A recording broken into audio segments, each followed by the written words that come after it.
Your graduation day today signifies the culmination of your determination, sacrifice, and hard work to overcome the challenges of becoming an officer of the Armed Forces of the Philippines.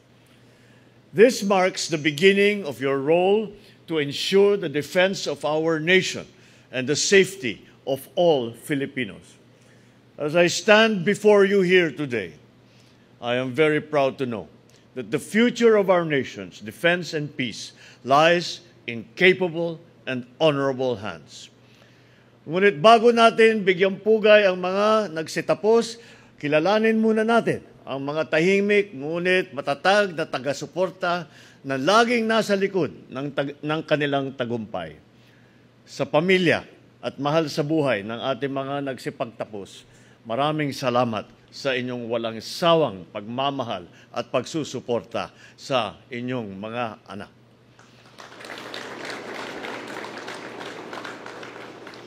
We also remember the trainers, the mentors who guided all of these graduates on their journey towards becoming officers of the major services of the AFP.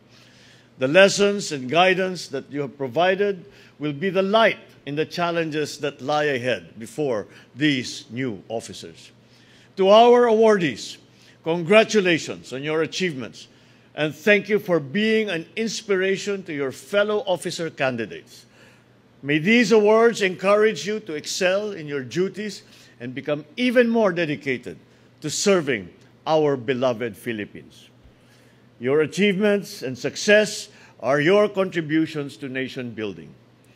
Let this be your guiding principle as you step forward. In the face of evolving threats and modern warfare, innovation, technical expertise, and leadership rooted in service will be your most powerful weapons. To all the members of the AFP, be assured that this administration remains committed to transforming our AFP into a world-class force that is a source of national pride and national security.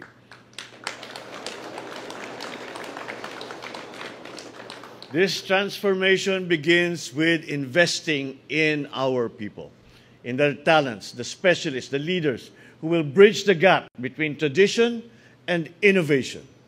We will modernize your equipment, enhance your training programs, ensure that you are equipped to face challenges not just of today, but also of the future.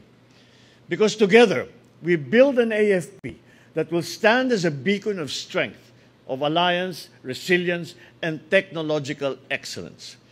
Lagi natin alalahanin na ang bawat hamon ay bahagi ng mas dakilang layunin.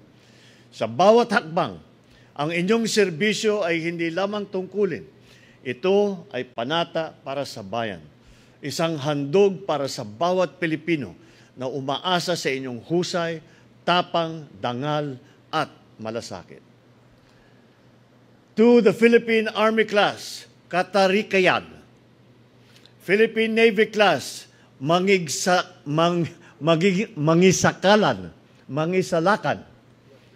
Ang pahirap ng pahirap makahanap ng class dahil naunahan na kayong lahat.